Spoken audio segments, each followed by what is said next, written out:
Good morning, everyone.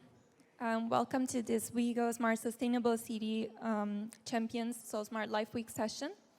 My name is Sarah Sidia, and I'm a program officer at WeGO. And it's my pleasure to welcome you all. This session will feature a presentation on our organization, the World Smart Sustainable Cities Organization, as well as a panel discussion during which experts in the field of smart cities will discuss their perspectives on this topic.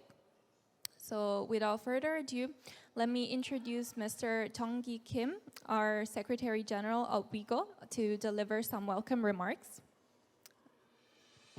Please welcome him with a big round of applause.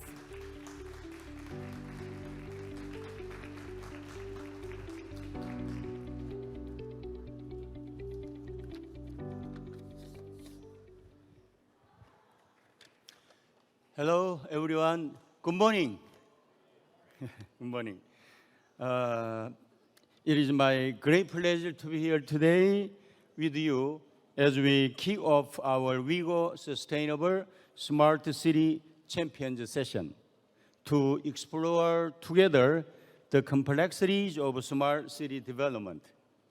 The strength of our Sustainable Smart City Champions program is the emphasis we put on the importance of the youth in shaping sustainable urban future. All of you will bring fresh perspectives and innovative ideas for transitioning our cities into smart, inclusive, and resilient environment. At WeGO, we firmly believe the importance of young people in shaping cities that will enhance the quality of life for citizens. Your involvement is very crucial in driving the progress needed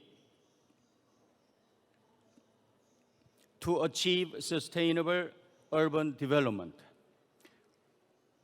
We see you not just as participants, but as key players in the future of our cities. Today's session will feature a panel of experts from various fields, each offering a unique point of view into practical applications of smart technologies, drawing insights from diverse regional perspectives. This dialogue will highlight the collaborative nature of smart city development and address key challenges in urban living. I encourage each of you to actively participate in the discussion today, ask questions, and share your thoughts. Your voices matter, and your contribution will help shape a collective understanding of how we should develop our cities. Thank you for your presence here and your enthusiasm. Together, we can wave for a brighter, more sustainable future for all. Thank you so much. Thank you, Secretary General Kim. I would now like to introduce my colleague, Eunbyul Elena Cho, head of the program department at WeGO, who will deliver a short presentation on our organization. Ms. Cho, the floor is yours.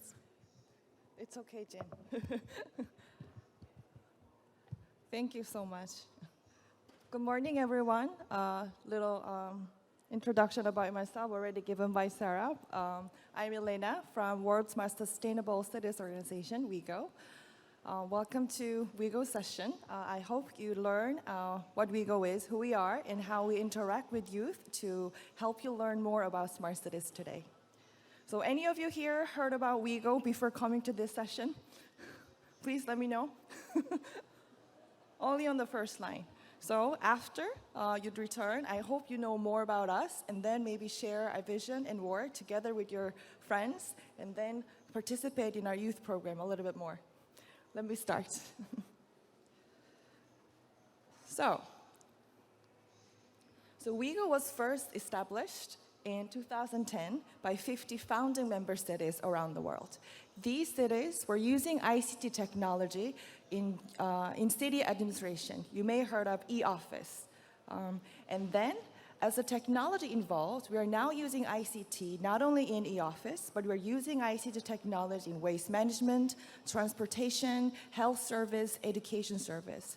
So our demands from our members rose, and at 2017, at our General Assembly, we changed our name to World Smart Sustainable Cities Organization, and our mandate and our programs and activities had enlarged to not just covering e-government, but now we are addressing all the matters relevant to smart city development in general. Not only that, we are first established as a local government organization, but another important thing that you should know about smart city is that city alone cannot solve all the problems. You have to work with public and private sector and institutions facilitating PPP partnership in smart city development. So now we are also welcoming new partnership from corporations and institutions. So starting with 50 members, we now have 202 members around the world, a majority of them starting from local governments. As you can see, we have large amount of members in Africa and Middle East and also Asia Pacific.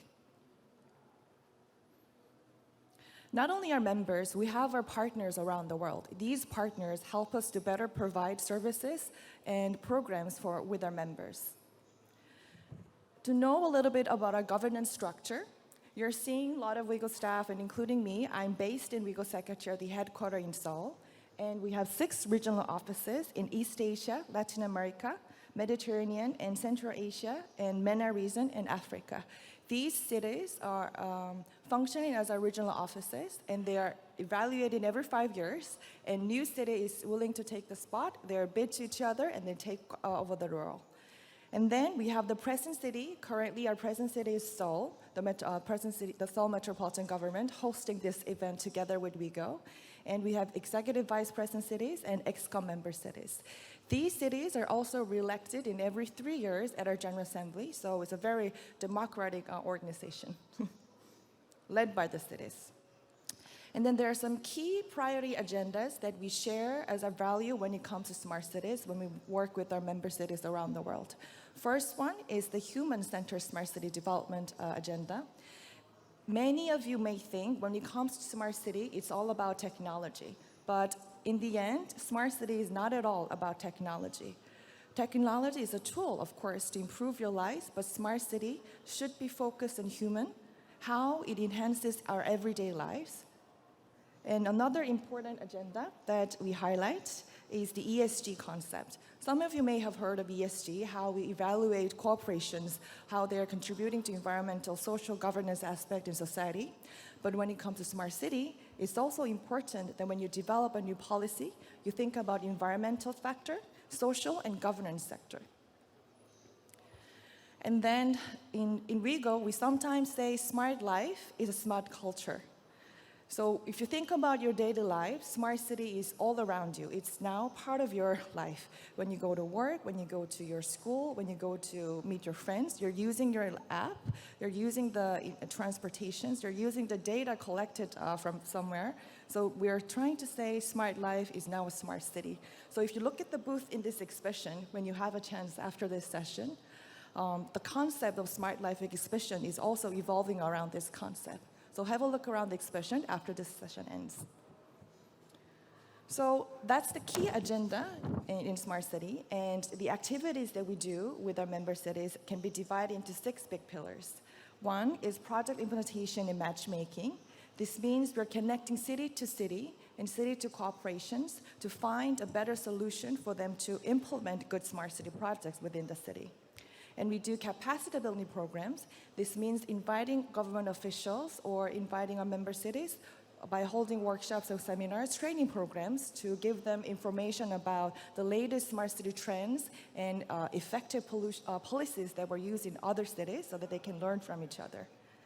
And we have research and development programs, knowledge sharing networking, and regional activities and governance activities. I will explain a little more in detail here now and then. So, project implementation matchmaking is one of the most effective ways to make difference in a city because you're actually building something new in the city.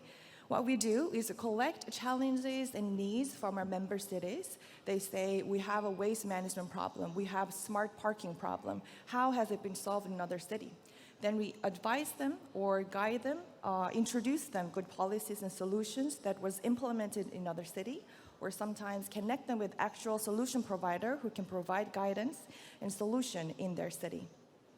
And these were certain, some projects that were implemented by WeGO in recent years. As you can see, the cities are diverse and also the topics are diverse, but the similarities is that they also learn about new policies and solutions. It's a small scale pilot project, but once they experience the solution, they expand it within their city to a citywide scale. And we also have capacity building programs, as I mentioned. We conduct 3 or 4 annual training programs that we gather our government official members to give them better policies and solutions that can be implemented in their city. And then they will be going back their home with latest trends and policies learned and then implement these new policies they have archived. Currently, this week, we were running the offline training program with Seoul Human Resource Development Center just this week, a Smart Life Week. And we are here also to introduce one of our main programs that is addressed for our youth champions here. WeGO Smart City Champions was first launched in 2022, where because of the human-centered smart city development agenda, we believe that youth is another core part of the education when it comes to smart city development. So in-person sessions, it's a combination of online and offline process. And online, there's a platform where you can access and learn about smart city foundation of smart city concept, and then in-person workshops is conducted in different parts of the world. For this year, these 6 new lectures are available online, led by some of our leading professors who are here with us today. You will be able to learn more about them when our panel session starts after my presentation. And this year, we have in-person workshops starting from May to December. We had one in Geneva, Toronto, Seoul, Athens, Milan, Brescia, Baku. Some are coming up, so if you're interested, you may join them. We'll be welcoming new students here who are willing to participate in these workshops. And online parts are open to all participants, so we will share the more information if you're interested in taking part in it. And coming back to our R&D index research, when it comes to smart city, it's also very important to assess yourself, where you are, what you're good at, and then you're not good at. So this index research helps you to know about what you're good at and how other cities are doing well compared to your status. So with our partner, IMD, based in Switzerland, we publish IMD Smart City Index report every year, and there you will be able to see the rankings of the most developed smart city to the one that are trying to be better, and that it will help you to guide which cities are doing good at this sector and which cities are weakened in this sector. And other than that, there are a lot of conferences, webinars, and workshops that WeGO is involved in. We try to take our members and we sometimes host these conferences to share which cities are doing what, and we try to provide a dialogue where cities can exchange their views and ideas about how smart city should be directed. And I mentioned about the regional activities, working with diverse cities around the world. They have different needs, they have different development stages, and sometimes it's very effective to group them together. So that's why we came up with developing this concept, Latin America Smart Cities Network, Africa Smart Cities Network, and ASEAN Smart Cities Network. Sometimes language also helps, or the cultural background similarities that they share. Some smart city solutions are much effective in one continent, whereas it doesn't work on the other. So we realized these needs, and this project is very effective when we operate within continental groupings. And another key, of course, program that I want to share today is the Seoul Smart Life prize. Some of you may have participated in a ceremony that was held last year. There are many awards around the world, but I just want to highlight the unique thing about Seoul Prize. The beauty is we're not looking for most advanced technology or who's doing best and who has achieved the most. We're looking for the efforts that every city around the world, regardless of where they are, their infrastructure development may not as be advanced as other cities around the world, but even with the technology that is available for them, the outcome or the result that they can receive from one good creative policy is it could be big.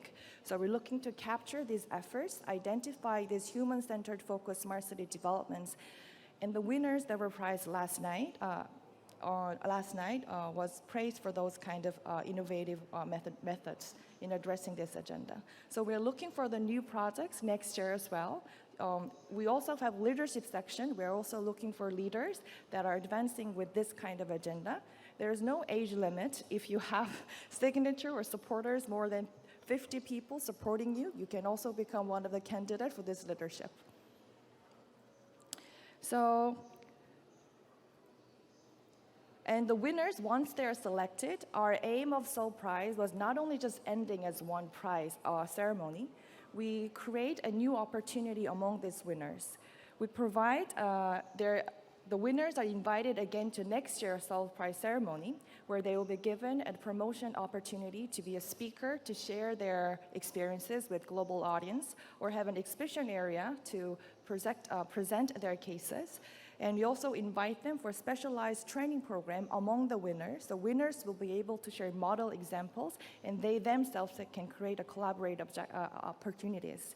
And we also have a Smart City International Cooperation Program, where we select one or two projects that we can actually scale up the project's idea, or we try to replicate the project in different cities. So these are the basic schedule, which I think we'll be applying for next year. And we have a website that you can find more information about Seoul Prize. And if you have a good project that you know, please come to us and let us know, because we're always eager to find out good projects that we can work with.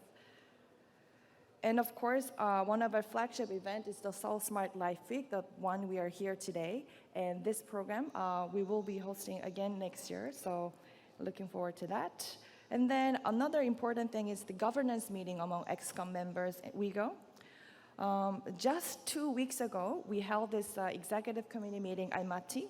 The pictures, as you can see, this is where our members gather to discuss what is important in Smart City and how WeGO and our members should better serve our members in the network. So here we plan our activities for next year. We evaluate ourselves, what we did good or what we did bad, and we also accept new members, and so it's a governing body of our organization. That's it, I think. Thank you very much. And if you have anyone from the floor who has additional questions to know more about WeGO? Just before I go? Maybe we can have a Q&A session later. Later on, yes. It's a bit early in the morning, so I understand you can be a bit shy. So when you wake up, there'll be a Q&A session. See you around.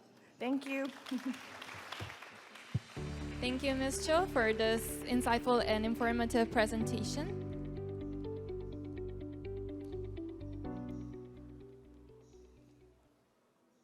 Okay, I would now like to invite our distinguished panelists for this session. Our moderator, Mr. Daniel Karimi, co-founder of the Edgelands Institute, Chief WeGO Advisor, and WeGO Sustainable Smart City Champions Dear. Please welcome him with a big round of applause. And then we have the panelists, Alexander Hejazi, Director at the Global Environmental Policy Program of the University of Geneva and Organization Manager at the United Nations Economic Commission for Europe. Dr. Byung-Jung Kim, Professor of Public Administration at Kunming University. Dr. Matteo Tarantino, Assistant Professor at Catholic University of Milan. And finally, Dr. Yves Dacour, Chairman of the Edgelands Institute and Chairman of our Common Home. Please welcome all of them with a big round of applause. Thank you very much, Sarah. A very, very good morning to you all. What a pleasure to be here. Thank you for taking the time out of your weekend. I'm sure this will be the highlight of it, despite the beautiful weather outside. We have a fantastic panel with me today. People coming from different cities, different parts of the world, experts in different aspects of urban development. And I couldn't be more honored to be serving as a moderator of this session. Without further ado, we have a lot of ground to cover. We only have about 40 minutes. By the way, you are welcome to engage in the Q&A session after we had a time to discuss. But again, this week has been tremendous, at least for me. I walked around this beautiful venue. I've heard too many sessions. I got inspired by Mayor Orr, by Secretary General, by all the experts around here. And I realized once again that we live in different nations, but at the end of the day, more and more people around the world, we live in the city. When you think about it, you live in your neighborhood, you walk the same streets, you take the public transportation. So yes, you live in different nations around the world, but you also live in your own city. And you always compare your city to different ones. And city urban leadership is extremely important. I live next to the city that unfortunately is going through a very serious leadership crisis, New York City. The mayor is indicted. There is a lot of serious conversation about the leadership at all the levels of city government. And then I come to Seoul, where the leader is very inspiring, he's very engaging, he puts a lot of emphasis on youth. The contrast couldn't be just greater for me. So this is kind of an introduction, at least for me, of the context of this conversation I would like to start. And perhaps I will go to Yves first, because Yves has been a tremendous leader in humanitarian space, in media, in many, many other aspects. And recently he has picked up this theme of really bringing people together at urban level. Yves, would you like to share some of your findings with us today? Thank you. Thank you so much, Daniel, and very pleased to be with you today. Maybe three things, and no surprise. Maybe you need to know my background is in war, so my expertise is war area. I've spent a lot of time as a humanitarian living in war, and I think the first thing we've seen over the last 20 years is how much war have moved from field to city, right? And if you look at today, most of the important war are happening in cities. And this is not by chance, because cities are more important today than they were even 30 years ago, right? So I think there is a first element about war and the importance of war and cities at the same time. Point two, we're living in a world, and Daniel, you mentioned that, where leadership is important. Not just individual leadership, but collective intelligence and collective leadership. And I would argue that nation states today are not able anymore to provide, in fact, consensus for global solution. And you see that around the world. You can be China, you can be the US, you can even be South Korea. You are somewhat stuck because it's difficult today to find consensus with a neighbor on big issue. And this is where suddenly city, not just as an individual entity, but as a collective, are starting to propose more and more solutions on big issue: migration, security, climate, and of course data questions. So I think cities will be more and more a very important, in fact, political body for the world in which you operate. And if you look at the UN, United Nations, one of the rare things they might want to change, they won't be able to change the Security Council, sadly, but one thing they will try to do, and I'm looking at you, we'll see if it works, but we'll try to also integrate more and more city in their structure. It won't be anymore just a nation-state rules, but possibly also city and nation-state, and it will help a lot around that. My last comment is around vulnerability. I think we, as a collective, and you too, we are experiencing vulnerability in a very different way. And one of the reasons is, certainly not the only one, but one reason is COVID. COVID has, in a way, brought us to a different stage of collective vulnerability. And what I'm amazed is to see how much cities are somewhat able to understand what's happening when it comes to vulnerability. City, and you mentioned the mayor, even the mayor in New York stuck in his problem is still closer to his people that if you are the president of the US. You live with the problems of your people. And that makes it very interesting for city. Cities need, and if you are the mayor, if you are the authority of city, you need to find solutions. You need to understand the vulnerability of your people. So again, when it comes to collective vulnerability, most of the city will lead us in the way we need to be able to do that. Thank you. Thank you very much, Yves. Thank you. You have mentioned the role the United Nations plays, and I would like to jump to Alexander Hijazi, who is the Vice Chancellor of the University of Geneva, but also is the heart, brain, and soul behind the Geneva Center for Cities and the Mayors Forum in Geneva. What is your role? You live in one of the most peaceful, well-run cities around the world that hosts the center and mayors that come from different parts of the world. What is your observation? What is that they are always keen to share when they come to see you in October? Thank you very much, Daniel. I'm Alexander Hijazi. Pleasure to be with you here. I'm the head of I'm the academic advisor and deputy of international affairs, and heading, as you said, and coordinating the Center on Smart Sustainable Cities with the United Nations in Geneva, Economic Commission for Europe. We hear from the mayors and other experts, urban experts in Geneva and New York and elsewhere, is precisely what Yves just said, is the importance of all big platforms, including the UN platform, to be more inclusive of the local level. So cities and regional governments are becoming key players from that point of view of the crisis that Yves mentioned, but also they're also going through a massive transformation.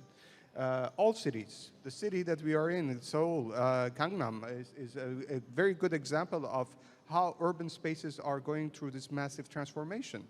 And what is needed today is, from their point of view, but from the academic point of view also, is to bring the youth, the champions of the future, the leaders of the future, to master the challenges that are interconnected, but come up also with the solutions that are interconnected. And that's what we are doing with WeGO, with the Champions program, try to build up expertise across disciplinary backgrounds, solution-based learning experience, online, but also in the events that Elena mentioned in person.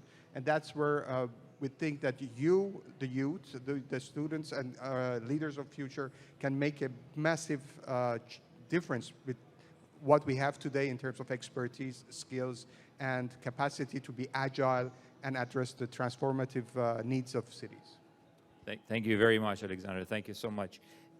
Shifting from the old continent of Europe to new emerging, well, it's very Asian, but also very new continent of Asia, obviously. We're here in Korea. Urbanization really defined how Korea looks today. We've seen that just 50, 60 years ago, just about 2% of Korean population was urban. Today it's 92%.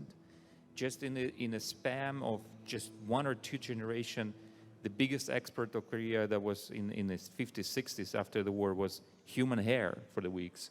And today it's semiconductors that are just a fraction of human hair. So this transition has been urbanization and development going hand in hand. Incredible inspiration for the rest of Asia, for the rest of the world, really. Yet there are issues. There are issues at the national level, not at the urban level here. You brought your students here today. You see a lot of young people. What do you tell them every day when you see them at the university? How do you think the Seoul will look when they are running it in 20 years' time? Professor Kim. Thank you. Thank you very much for you mentioning that right, you can see the many young generation here. Especially I brought my students here. Actually, their students is not only Korean students, it's also from the Uzbekistan. Like we said that this is a city is a platform to not only to just people to enjoy the more convenient life in the city, but like you said, probably 1975, there's a probably so-called mega city, more than 10 million population city. It's just only 3 or 4. But right now it's more than almost 30 in the world. And also getting more people to want to live in the urban,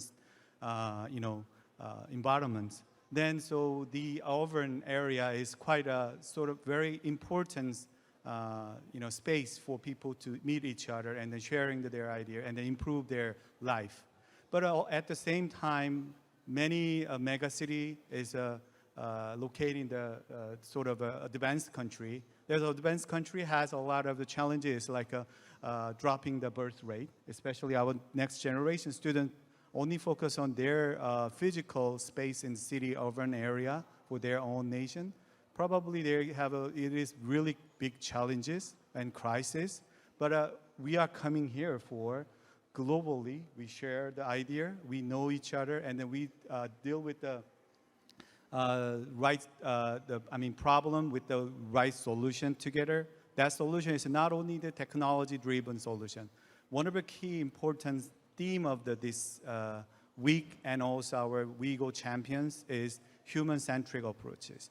Most of them voices and needs from the what's the people live from the local area.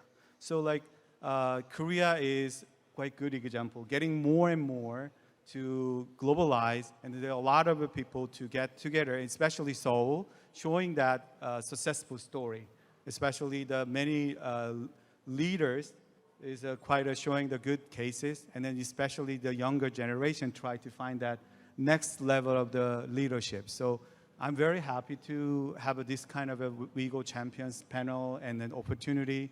Not only Korean students and also all of the young youth can join to this kind of a training program. I hope that we have expanded more. So it will be very appreciated about the WeGO and our all people sitting here. Thank you. Thank you, Professor Kim. This amazing transformation that Professor Kim has just mentioned really started decades ago, but accelerated during the Seoul Olympic Games, as we all know. And I wanted to turn to Dr. Tarantino because his city is going to be hosting the Olympic Games very, very soon. How do these big global gatherings, big global events, be it Olympic Games or any number of other things like Seoul Smart City Week, Smart Life Week, can really accelerate the positive transition of the cities at the local level? Thank you, and thank you for the invitation. I'm very glad to be here with such a vibrant young audience. Yes, indeed, Milan is going to host the Olympics very soon. And what the reflection on the impact of the so-called mega events like the Olympics, Expos, and more broadly, this kind of large collective events in cities is manifold.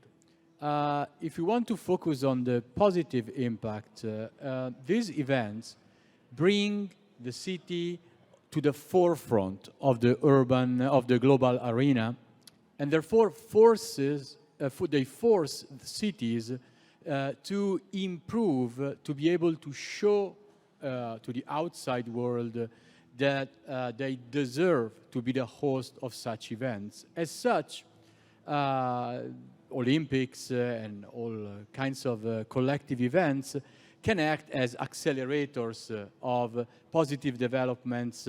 Cities generally improve their environmental aspect, but also their environmental monitoring aspect, because there are some requirements that they need to respect. And these improvements then tend to stick around for a long time.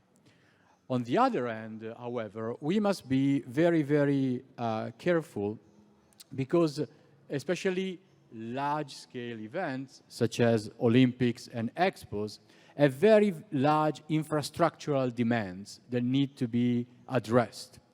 And some of these events in the past have shown that if you don't care for infrastructure after the event has finished, if you don't plan with the idea of repurposing it so if you don't plan it with an idea to the future, to what is going to happen not only after the event is finished, but further down the line, you end up having an infrastructure which is a blight, is a debt on the city, and basically offsets a lot of the positive impacts of the mega event. And this is one of the topics we are covering in the new batch of lectures of the Champions online, of the online course. This idea of planning infrastructure for the futures so that their benefit can be held for a longer time, which to me is one of the great challenges of cities today. Thank you. Thank you, Dr. Tandina. Yves, let me come to you. Your city just hosted a very, very big event, and I understand you were there during the Olympic Games of Paris.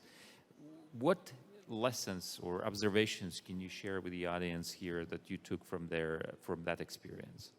So it's true, I'm living in Paris, and I think there is 3 or 4 lessons. The first one is security. We always forget, but these days security is very crucial. And we saw that Paris and the French government did a much better job than we all expected, to be very honest, right? They were able to think about security, but also they were able to think security and at the same time the well-being, not just of the athlete during the Olympic Games, but also of the people. And we were not sure about that. Most of the Parisian people, including myself, for the first week, we left the city because we thought, oh my God, we will be overwhelmed by, in fact, tourists, if I may say, and also the Olympic players and all that. But I must say, no, they did a very good job. Point 2, exactly what Matteo said before. I would say Paris has done 2 things very well. A, they have decided to plan 80% of the infrastructure where already existing infrastructure. And that's very important. So suddenly the feeling is, I feel as a Parisian that my city will be better tomorrow and not just during the Olympic Games. And that's central because that creates trust. We've seen how quickly it is easy to lose trust of the people because people feel, oh, my taxes have been done, great, 2 weeks, but then nothing for me. So I think here Paris have done a good job. They have learned, I think, from IOC or other. So not just thinking infrastructure, but also making sure the existing infrastructure improve. Third, and I think it's a crucial element, is not focusing only on the Olympic, but also on the Paralympic. I mean it because it's not just good for the Olympic and for the athlete, but it has been very, very good for, in fact, the disability, if you want, and access to vulnerability and health within the city. I must say, if you know Paris, Paris is an amazing city, but if you are disabled, I mean, it's an extremely difficult city to travel, to get across. And suddenly, the fact that people with disability were perceived as hero, people very important, there was something important done for them, has created not just good infrastructure, but has also raised, if you want, an interesting inclusion dynamic. So that's what I would say. So security, infrastructure, and inclusion. And in that sense, Paris has done maybe better than expected. Thank you, Yves. I see Dr. Kim is sitting on the edge of his seat. He wants to contribute something. Because his observation is great. Because when we talk about the smart city, majority of people talk about the technology, especially digital emerging technology, state of art. We can change everything new. But actually, he mentioned that like a Paris Olympics. Actually, smart city is how we can preserve what so far we have our heritage well, and then how we can hand on to the next generation. So it is a sustainability. And the sustainability perspective means we have to inclusive for any other member of the city. So like a Paralympic value is very important, and that principle we still apply to any smart city. So one of the reasons we say that not just simply smart city, it is a smart, sustainable cities. It is just not only focus on what we brand new things.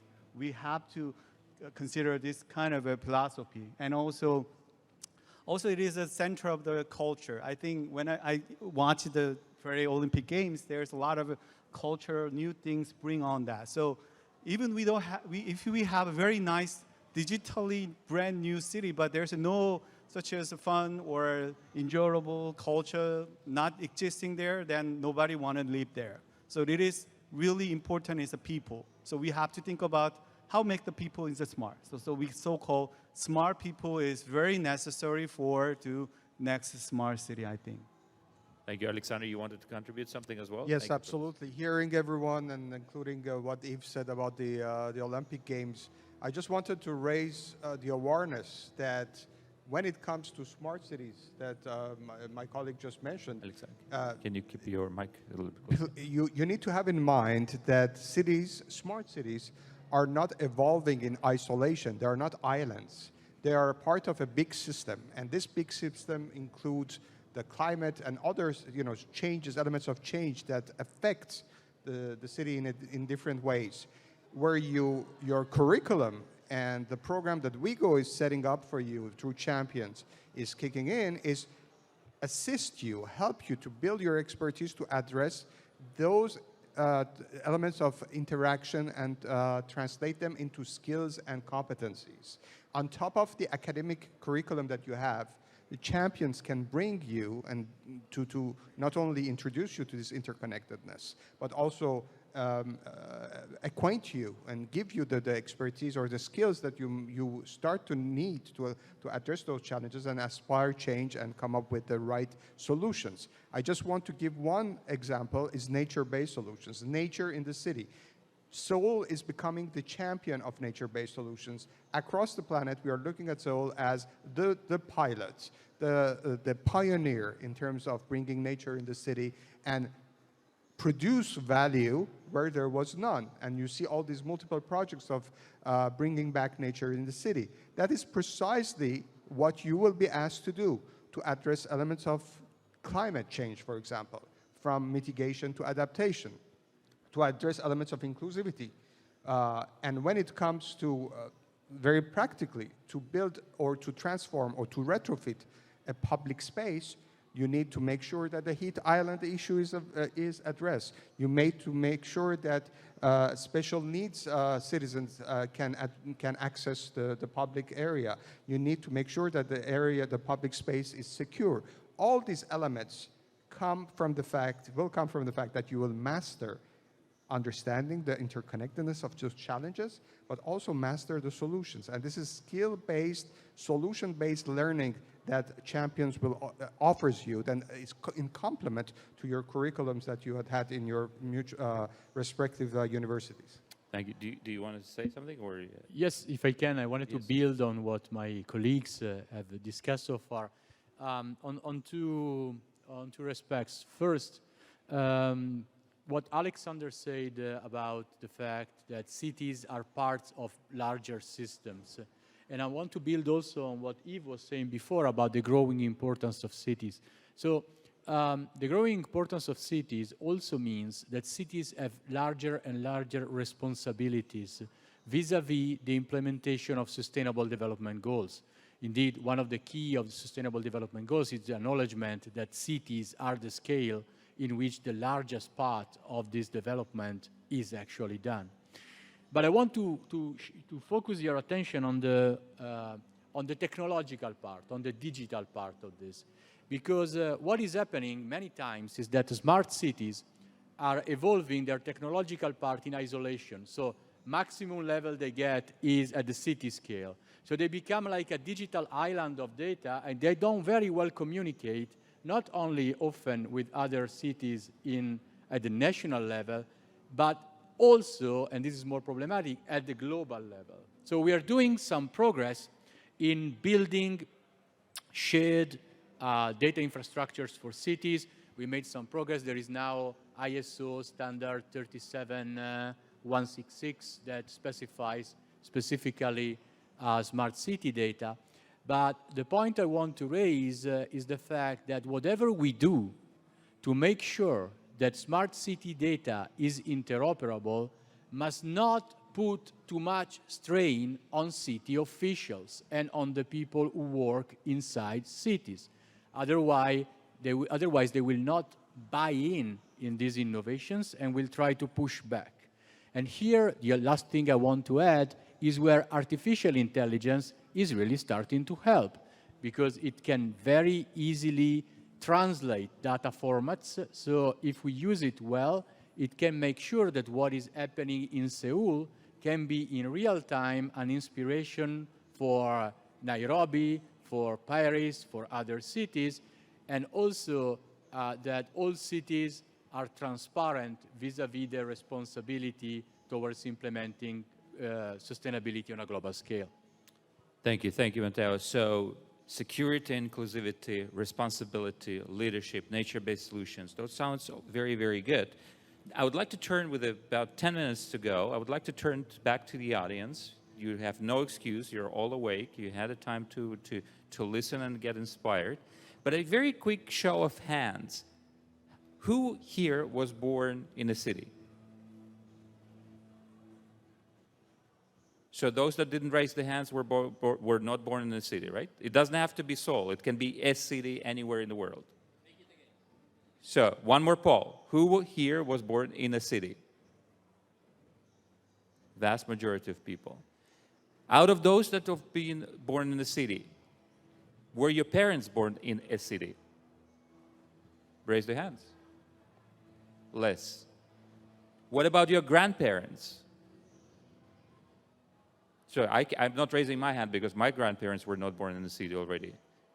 So you see that this process of urbanization is happening right in front of our eyes. The evolution is real. You are part of this evolution. You are part of this process. How will you take this forward? It's really up to you. But we hope that you will learn from everything that experts have been sharing, from all the programs that WeGO is putting together, and learn collectively, be it in Nepal, or Uzbekistan, or Korea, or France. You really have an opportunity to learn from each other. Now, another opportunity you have this morning is to ask questions of these great experts. I'm happy to do the mic run. Please, if anyone has any questions, this is now your opportunity to ask. Raise your hand. If not, I will start appointing people. Good. And don't forget your professor is here. No, I'm not the part of his class. So my question is, Korea in Seoul, very much centralized in Seoul. So there's not much of like mega city per se out of Seoul. Like you have to including Daegu, Busan, and those areas together to make the mega city. So I think it's one of the problem of Korea. I'm just trying to ask any panels in this session, like what are some of the like solution for our country's problem? Our infrastructures, everything is centered in Seoul, which means a lot of young people who's gonna be coming together in Seoul. They have no choice. So there's a limited space because our country is pretty darn small. So my question is there anything that make things better for us? Like basically like putting more monies on besides, so anything like that, yeah. I feel perhaps Professor Kim should start answering this question, but then anyone should join. That's a fantastic question, actually really good. Because, well, some people said that the current world is spiky because everybody wants to live in the mega city. So that's why not every corner of the place is the people want to live. That's why there's a kind of a problem always common, not only Korea. So that's why one of the important thing is how we can collaboratively expand it to this kind of solutions. Like one of the thing is there's we have an impact city, compact city solution. As you know that the aging issue is more critical in the rural area, remote area. So this kind of experience, not only probably people thought that is other big city, a big country has not that much problem, but they also have. Recently, I met the city of Arlington mayor. The city of Arlington is located in Texas, actually growing area of the northern Texas, but they also facing to the decreasing of a high school student population, and the birth rate is actually, that area is quite higher than others, 1.2. Everybody said that Korea is a birth rate is 0.7 something, so that's why we have a very big problem in the rural area, not Seoul or Busan or something. But so what is, we have to make a smart solution to connect each other, to expand our policy and our solution to share. To also, he mentioned like a very important thing is data sharing. if people to even not living in the Seoul, right now, so you know that the sort of a notion of the digital nomad, after everybody experienced pandemic, they don't have to work in the one city. Actually, right now, there's a lot of nomad kind of visa right now. So anyone work, even they have a job in Seoul, but they can work in the other remotest city. So we developed a more innovative solution together. That would be, I think, one of the solution, I think, yeah. Yes, I just wanted, excellent question, wanted to come up with my own analysis of what you are saying in terms of what would be the response. Seoul and Korea are not exceptions to the rule. Even in the small Switzerland I'm coming from, when you move from one city to another, you see metropolization, which is a very real process, and it's going on. It could be an asset from the economic point of view. It could be an asset also to mobilize elements of change, to address elements of change. For example, planning on water. Watershed planning means that you have to go beyond the river, like Han River, which is in the city, and see where it comes from to be able to address some of the challenges that the watershed is facing. But more importantly, cities and metropolitan areas should not become the black holes of resources and finances. We need to invest beyond these metropolitan areas in rural areas. And that's where we need to bring skills, resources, production capacity. Also, their strength is nature. So nature-based solutions, they can build their capacity and capitalize on that in rural areas. So metropolitan areas development should not be exclusive to development, wise and well-taught development in rural areas. But the reality of metropolitan dynamic and metropolitan development is across the world. We need to embrace it, we need to address it, and see how we can foresee the challenges that are coming with this scale, new scale of development, and try not to forget the rural areas that will become the backbone of these metropolitan areas. Thank you. Sarah, do we have time for a couple of more questions? Yep, yeah, Okay, sure. very good. Any further questions? We'll probably start, again, grouping them together. Here we go.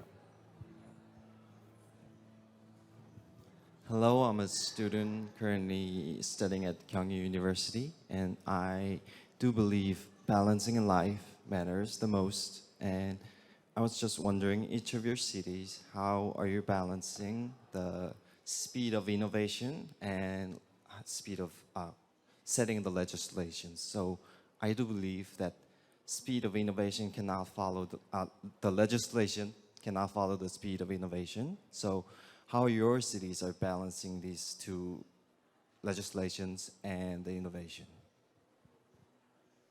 Any takers? Yves? It's a very good question. So let me give you two examples. I'm also living in Geneva, so like Alexander in Switzerland. And if I would say Switzerland is not perfect, but one thing interesting is people can make initiative. So citizen can raise, in fact, initiative and challenge the government and ask the government to vote on important issue. And I would say more than the speed, what seems important for me is the ownership, is that people feel that things are changing, but they have a say, right? And the say can be and should be decided not just by the government, by the citizen. So in Switzerland, not perfect, but the fact that we're voting between what, 8 to 10 times a year on very different issues, and most of them are very local, related to the city, related to my life, related to my taxes, gives an element of ownership. So that's one element which I found interesting. The second element, it's a reflections, and I'm not sure that it's an emerging reflections. I think as you are, the speed of technology, the speed of bio element, all that is going much faster than the ability for government, being local or national, to foster, in fact, the right framework. So what might happen over the coming years is we might enter in a new type of regime which will have temporary regulation. I don't think we will be able to have only fixed regulation, but more and more temporary regulation, where possibly it won't be any more classical regulations with legal element, but will be much more around principle. AI. These are the 4 principles that this year we need to follow. Let's see how it works. I wouldn't be surprised that university play a bigger role, somewhat, and offering, if you want, temporary regulation before the state is able to do that, in order to be able to catch up between, if you want, the speed of what's happening in technology, but also in development, and possibly our own understanding. Let's see. Thank you. Yes, excellent question. I have a slightly more pessimistic perspective than Yves on this, because I come from a country that is part of the EU, and the EU is moving towards style of regulation which is preemptive. So the idea is let's regulate today, let's block everything, let's try and block as many risks as possible beforehand, so that that risk that you are depicting doesn't materialize, but the risks keep materializing because you legislate on something and then 6 months later the field has already moved to something else. So with this idea, so the temptation of the lawmaker to try and block is as bad a risk as the risk of losing the speed challenge, so to speak. And I do believe that what Yves depicted is the way to go. So technology, possibly, not possibly, necessarily through the mediation of universities, because the private sector alone obviously has different needs, must be engaged in the legislative process, or at least the rule-making process, much more closely than it is now, because you always have a lag because of the technical times it takes to legislate. But if we don't want that lag to become too far, then we need to be at least a little bit closer to the bleeding edge. And only universities can help governments to do that. So all the experts, Alexander, I will say something. All the experts highlighted the need for constant communication and engagement. So let me flip the script. Now you get to ask questions of the audience. Do you have the future of the cities? Some of them will be in Central Asia, some of them will be in Europe, some of them will be in Asia. What do you want to ask of them? And I will pass the mics to whoever will want to answer. Do you have any questions to the future generation of urban leaders? That's good questions, I think. I only try to think about the answer for, but I saw that my undergraduate student also there. Probably I want to ask them, they took my technology management class right now, what they thought that about the sort of the smart, actually he mentioned about there's a gap between the speed of the technology changes, but always there's some of the lag behind the matching up the policy changes. So I would like to answer exactly same kind of questions for my student and others. Maybe there's some, I have my own kind of answer for that question, but how we can, actually we know that there's a very important question, but how we can to make that like a different kind of stakeholder in the society, like a business, I mean private sector and public sector, how work together to decreasing that gap, something like that. You don't often get an opportunity to get an A from your professor on the weekend. So who wants to have an opportunity to do exactly that? I feel you do. All right, great.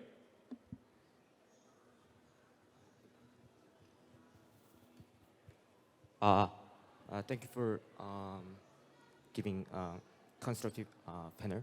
So my question is. No. You have to answer his question. Answer. Yes. Sorry, what was the question? Sorry. The same. The same questions I want to ask. How we can. How would you solve all the challenges that were discussed from non-expert approach? So, as the panel mentioned, we have to make some inclusive policies.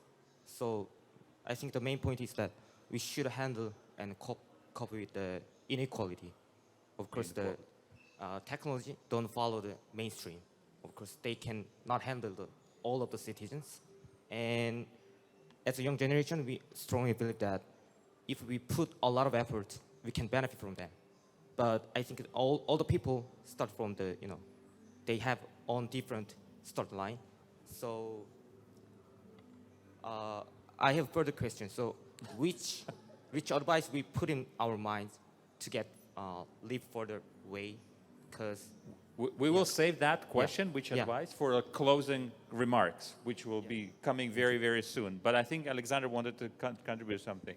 Okay, so the urbanist in me, the urban planner kicks in, and I want to ask the questions on very specific urban planning problem. Cities, as you said, we should not wait for the legislations to change. We are in a situation which is very dynamic, in flux. Change happens all the time. Public health issues, epidemics, but also climate change and so on and so forth. In Switzerland, schools are used only 30% of the time. As an urban planner, I'm asked to think of multiple purposes of a public space. How do you think, or what do you think would be the 3 other purposes that should be included in the way we project these spaces like schools to be functional and to help us to address these elements of change: climate, health, and also well-being and better life? What are the 3 other functions that a school can be hosting besides the education?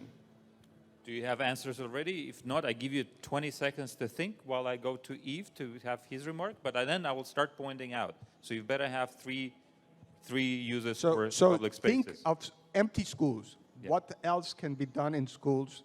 Three examples. Yves? I would like to know, who do you feel represents you? As a politicians, as a star, I mean, who do you feel represents your generation? Certainly not us, though we are very young and smart. But I'm really intrigued about that. Who, if you would give one name, who do you feel represents you today? All right. So you can answer either Alexander's or Yves' question. Who? I don't see any. If I don't see hands, I will start appointing. Everybody starts looking at their shoes. Your shoes are fine. All right. I would like to answer Alexander's question. I think I agree a lot on sometimes the buildings that we see around, they could feel useless. And I think that was a big concern that I had, particularly about the Olympics in Paris, because I am also French. So I also witnessed firsthand this. And I think schools are actually an excellent building to be used for a lot of purposes. I think in France, we see schools used, for example, during election periods. We get to vote in schools because they're empty buildings and we only vote on Sundays. Also during COVID, we witnessed the use of school for example, vaccines. I personally got my vaccines in schools. And I think a third use that I am not seeing, at least not in my country, but that could be very useful, is that schools usually have big halls, like for sports, for example, and they could be used for any kind of event. And I think that's one thing that we're not using them for, because we usually build different buildings for these kind of events, even though schools actually can't have the capacity to accommodate these things. So I think, yeah, your point was great, and I think schools are amazing buildings to be used, and I feel like we're not using them enough. Thanks very much. So Alexander's question was answered. Who's going to answer Yves' question? And then we're going to go into the last round. So 30 seconds thoughts about what you would leave this fantastic audience with. Who was going to answer? If nobody's going to answer, I'm going to appoint, I promise you. So Yves' question was, who represents you? If there's one character, real or fictional or anything, who represents you as future of the city? Deborah. I would actually, when you talked about political representative or the leader that, that I can imagine right away is Mayor of Seoul. So I think, as you pointed out, we do, as citizens of this city, feel more connected to the mayor, I guess even further than the president himself, because that's more of a national level. But within the city, we do get like alarms or announcements from the city too like we have our own like messenger channel that informs us of different events or different things that's going on around the city. So it kind of feels more like one-to-one, you know, more direct communication channel. So I would say, yeah, I think there's that. Thank you very much. While I'm getting to my seat, we will start with Eve. Concluding thoughts, please. I think the discussions and also the events over the last few days has shown one thing: technology is at the service of humanity. It sounds basic, but that's what it is. Thank you. Matteo? Yes, so again, building on the experience of these past 2 days, this has convinced me even more that as cities must think of themselves as part of something bigger, which is not only the nation and the country they are into, but also that as citizens of cities, we have high responsibilities toward the entirety of the globe. Thank you. Professor Kim? Yes, I want to think that what we talk about the solution should be, there's an importance of collaborative governance. Probably each citizens and also the member of the government and also any working in the private sector work together to make a better future together. Yeah. Thank you. Alexander? I just want to conclude on the fact that cities are places of challenges and some of the problems that we see, but also don't forget, cities are places of innovation, places of hope and aspiration and empathy. So you can be the agents of change by addressing those elements and encompassing them in your skill tool. This is where WeGO and Champions kick in.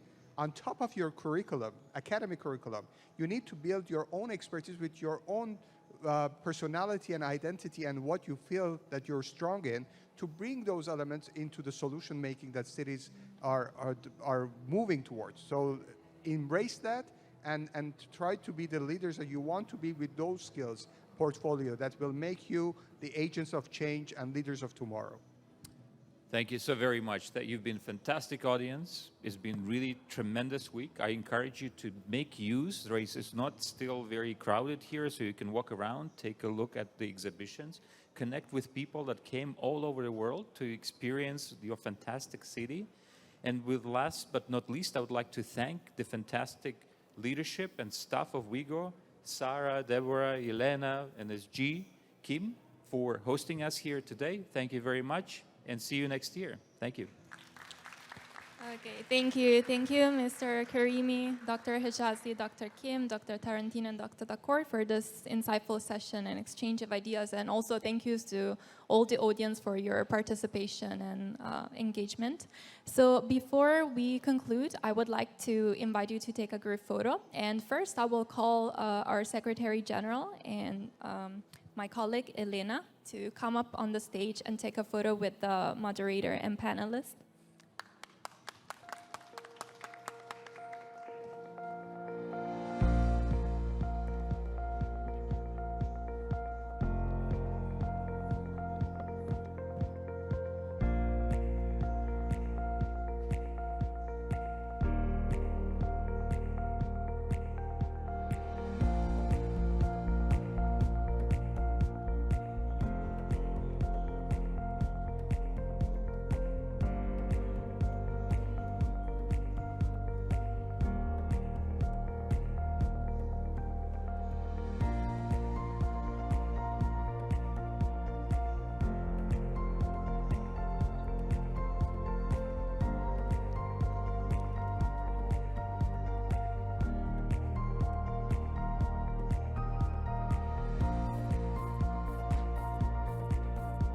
Okay, and please let's give them again another big round of applause. And now I would like to invite everyone to come up on the stage and take a group photo all together. Don't be shy.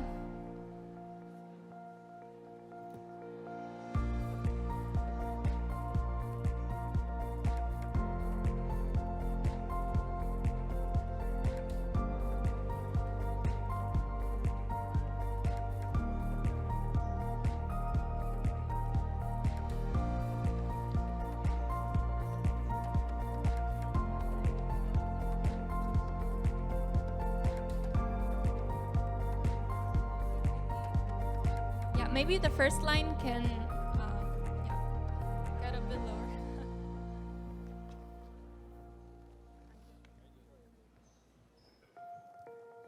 3, 2, 1.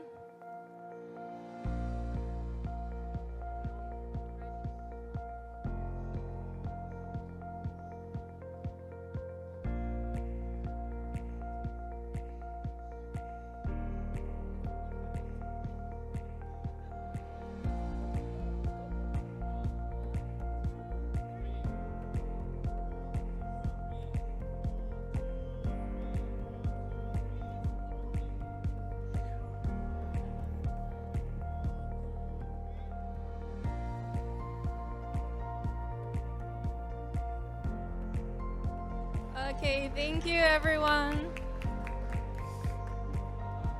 Okay, thank you for joining this session, and we would now like to invite you to explore the exhibition area where different stakeholders involved in smart city development from all around the world will be waiting to meet you. Thank you.